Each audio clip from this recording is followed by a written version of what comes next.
Hello tout le monde, j'espère que vous allez bien. Deuxième vidéo Back to School. Avant tout, je tiens à préciser, oui, je suis maquillée, coiffée, habillée exactement de la même manière que la vidéo précédente. Parce que vu que je pars, quand cette vidéo sera sortie, je serai en vacances. Je ne pourrai pas tourner. Donc je vous la tourne à l'avance. Comme ça, elle est prête pour la semaine où je serai en vacances. Donc aujourd'hui je reviens pour vous parler de mon organisation scolaire. Alors je vous préviens, c'est pas l'organisation du turfu, hein, franchement c'est pas un truc de folie. Mais je tenais quand même à vous partager mes petites astuces et comment je fonctionne pour rester organisée tout au long de l'année. Alors donc j'ai 3 choses à vous présenter que vous pouvez voir entre guillemets, qui ne sera pas de ma parole. Donc en premier c'est ce qu'on appelle un study journal. Donc j'ai vu ça sur le Instagram de Constructive Day, je vous le mettrai juste ici. J'adore le concept. Donc tout simplement c'est un journal pour suivre l'évolution de son année tout simplement. Donc alors juste moi ce que j'ai fait c'est quand j'ai des choses vraiment très très importantes à rendre etc, en fait je vais me mettre sur un post-it vraiment devant, comme ça c'est vraiment genre la première chose que je vois en fait, voilà. Donc là en l'occurrence c'est les papiers à préparer pour la rentrée. Donc ensuite on a un index, en fait ça ressemble un peu à un bullet journal. Donc ensuite on a un index, donc j'ai tout ce qui est contrôle important, reporté au et les anniversaires. Et ensuite, donc ça aussi ça fait partie de mon organisation, c'est un code couleur pour les matières. Voilà. Ensuite j'ai mon study goal, voilà, donc ce qui me permet d'avoir une vision de ce que je veux dans l'année. Voilà. Ensuite donc là j'aurai un résumé des notes du semestre. Voilà tout simplement. Et ensuite on arrive sur la vraie partie. Donc en premier j'ai fait une vision du mois. Donc j'ai fait ça pour tous les mois. Là j'en suis qu'en mois de décembre et donc là on est sur septembre. Donc j'ai fait une vision complète sur tout le mois. Et ensuite en fait pour chaque semaine je me suis fait un weekly planner pour pouvoir m'organiser correctement. Donc voilà, donc là je vous passe les autres semaines du coup. Et dernière chose que j'ai fait c'est un diagramme des notes. Donc en fait sur le côté j'ai fait une échelle bon là il manque le 0, sur les autres il y est, mais donc ici de 1 à 20. Et en fait à chaque fois que j'aurai une note, peu importe la matière, pendant le mois en fait, je vais y mettre sur le point, j'en sais rien, par exemple si j'ai 12, je vais mettre un point sur le 12, puis ci, puis ça va me permettre de voir si j'ai plutôt des notes moyennes, des notes hautes, des notes basses, ou si je suis très irrégulière en fait. Donc voilà, et je trouve ça plutôt cool. Donc voilà, donc ça c'est ma première chose, c'est mon study journal, et franchement je trouve ça vraiment très très bien. Toujours dans les carnets, donc on va partir sur mon agenda.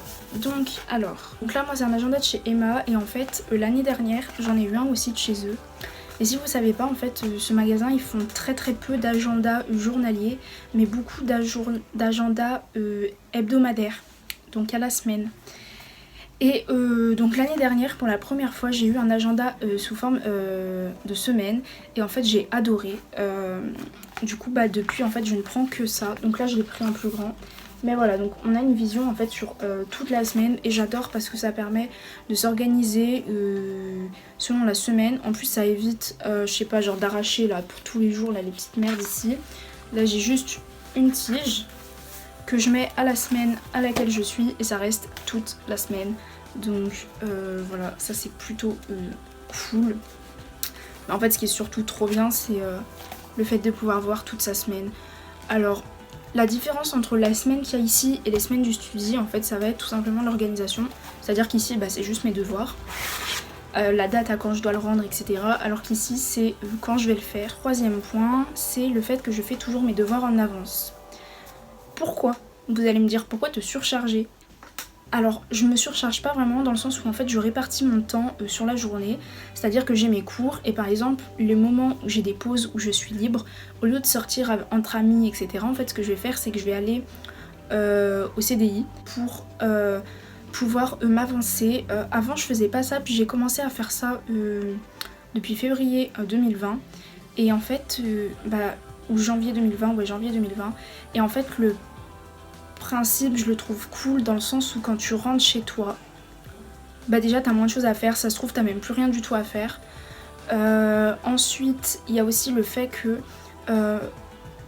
en fait j'aime bien y faire pendant la journée parce que même si du coup ça me rajoute du travail en plus alors que mon cerveau pourrait faire une pause, ce que j'apprécie en fait c'est tout simplement le fait que mon cerveau il est encore dans cet esprit de travail, il est vraiment encore dans cet esprit là et le problème c'est qu'en fait si j'avance pas un maximum pendant ces moments là où mon cerveau est encore sur l'idée que je dois travailler, je vais rentrer chez moi. Alors déjà je vais avoir 45 minutes de transport qui va faire que mon cerveau a le temps de déconnecter, je vais arriver, je vais goûter, mon cerveau a encore plus le temps de déconnecter et ensuite c'est une galère pour se mettre au travail et faire 12 travaux qu'on doit faire et qu'on sait pas par où commencer et qu'on n'a pas la foi, etc.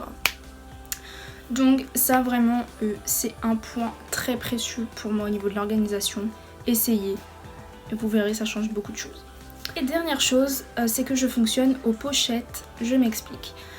Vous savez tous ces documents importants que vous glissez vite fait bien fait dans vos, enfin vite fait mal fait justement, dans votre carnet de liaison, dans votre agenda, voire même froissé dans votre sac.